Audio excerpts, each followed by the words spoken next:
Every time you enter to the side door to our church, you see the big sign, turn off your cell phone, right?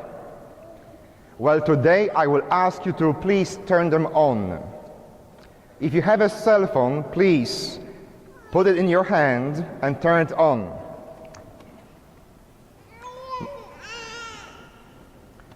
Okay, I am waiting patiently. Pick up your cell phone and switch it on.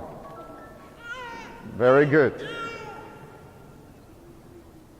Do you have a bulletin in your hand or somewhere near you? Do you have a bulletin?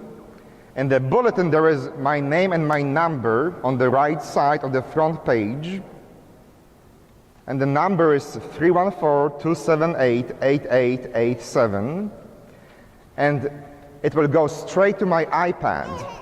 So put down my number in your text message address, and I will want you to text message me an answer to a question I will ask in a moment.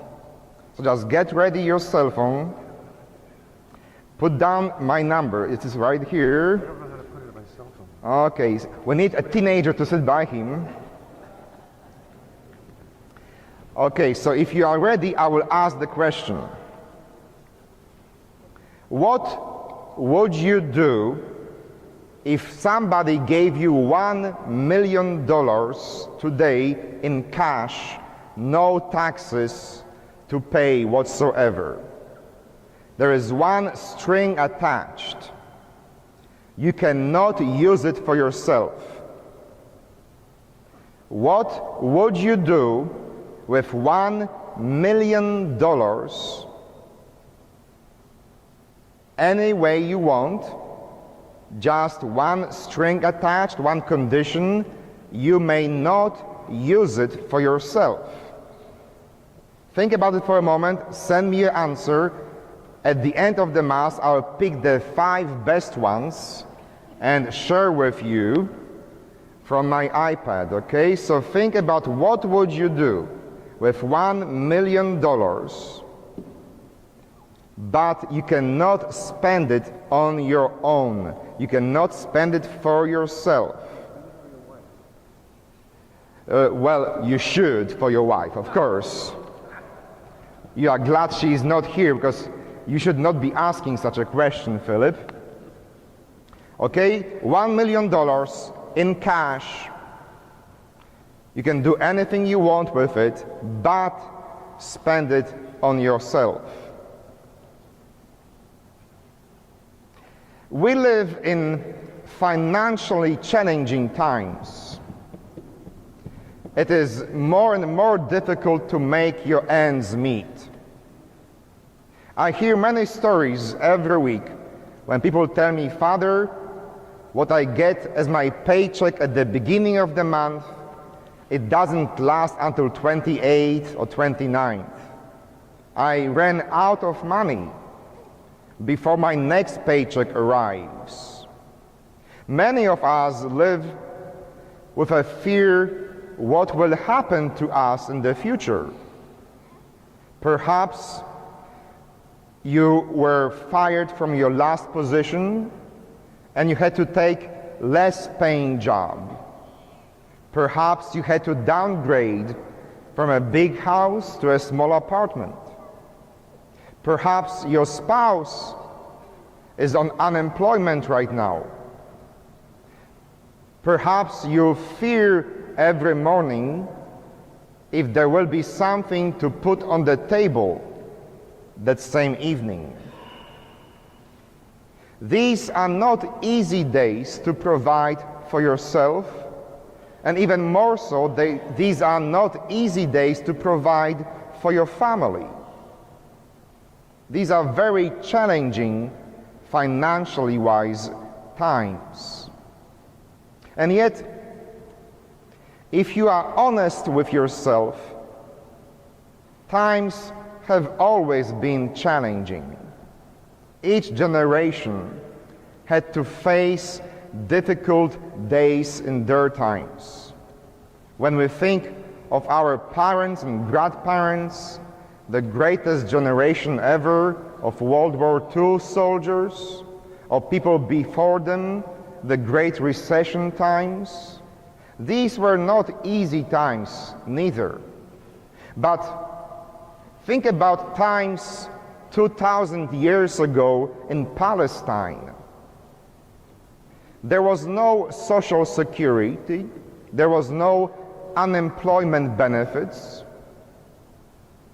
You had nobody to count on but yourself. And in this environment, the disciples of Jesus do what most of us attempted to do in such days. Let's take care of ourselves first. Let's make sure that I have something to eat and they can take care of themselves. Jesus is preaching to crowds of people.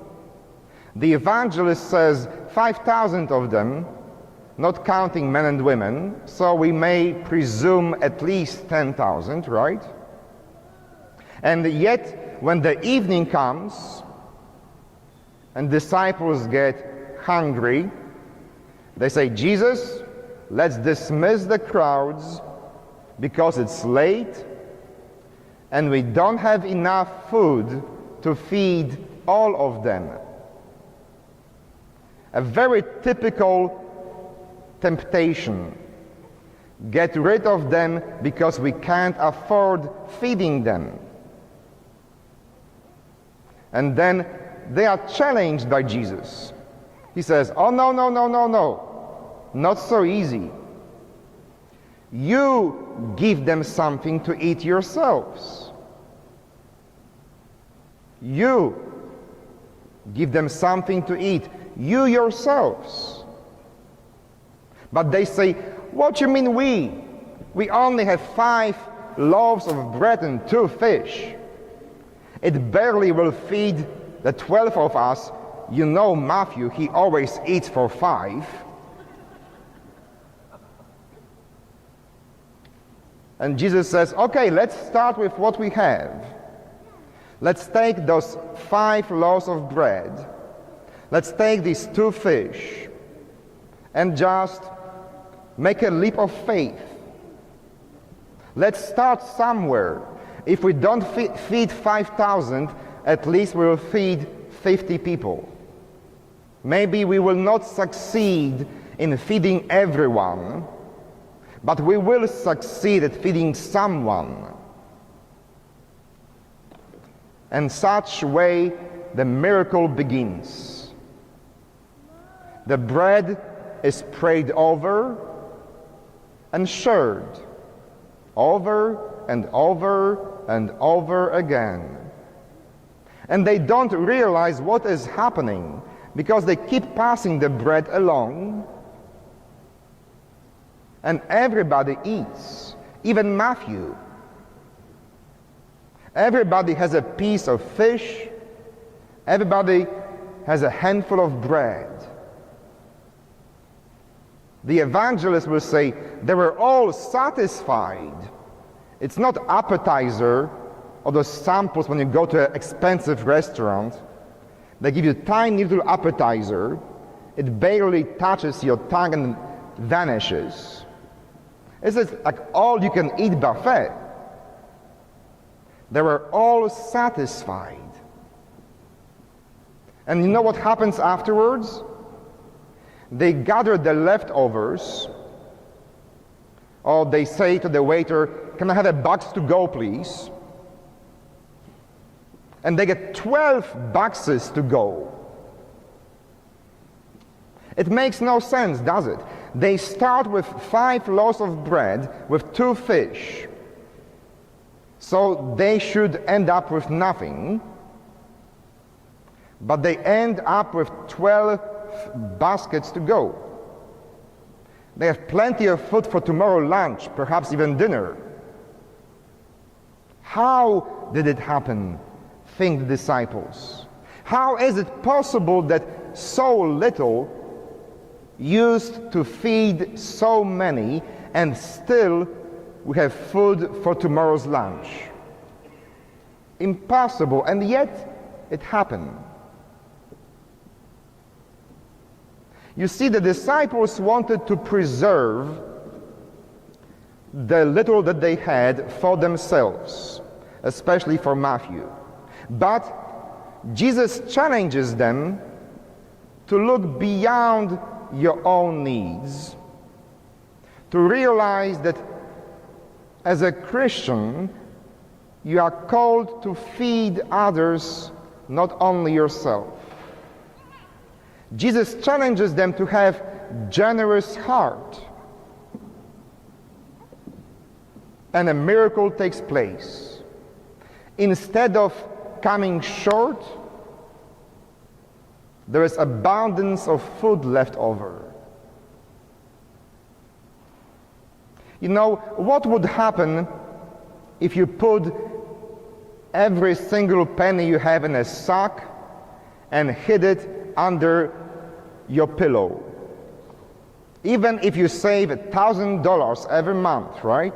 And who can save $1,000 every month? Let's say you could save $1,000 every month. You hid it in your sack, put it under the pillow. At the end of the year, you would have $12,000, right? But with the depreciation and everything like that, your money will lose its value.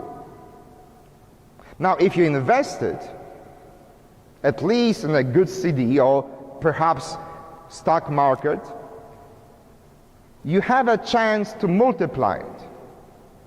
I know it's scary, right? It petrifies me. But if you don't invest it, you end up with no interest, and in real terms, you end up with less money than you had before.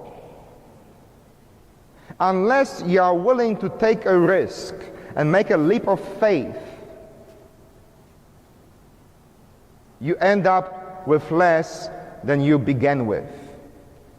If you have a generous heart, as Jesus calls you to do, you end up with 12 baskets to go.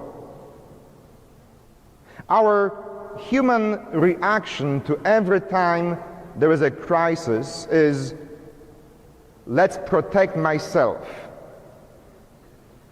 A very powerful drive for survival takes over. It's all about me. I don't care about them. If I survive, I'll be fine. Let them take care of themselves. It's very human and very biological, but it is not Christian. As followers of Jesus, we have to see our responsibility for those who are next to us. As followers of Jesus, we have to see that those 5 loaves of bread, these 2 fish, not much, but all that we have, we are called to share with others. We are not called to hide it under your pillow.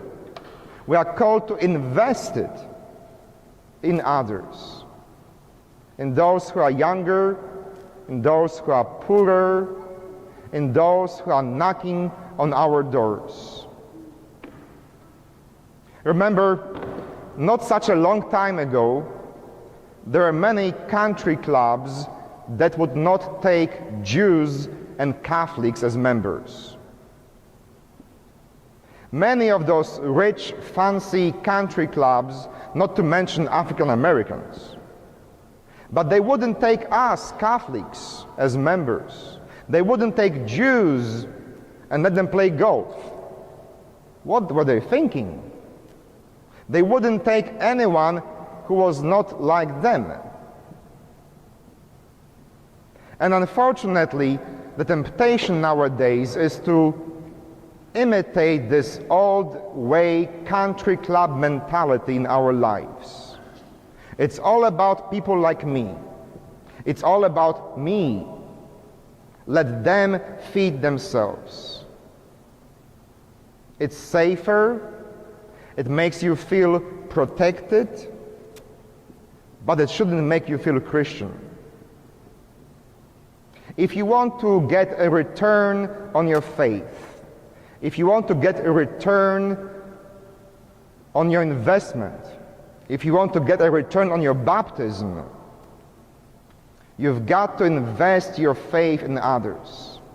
You've got to make a leap of faith, and you will end up with 12 baskets to go for tomorrow's lunch.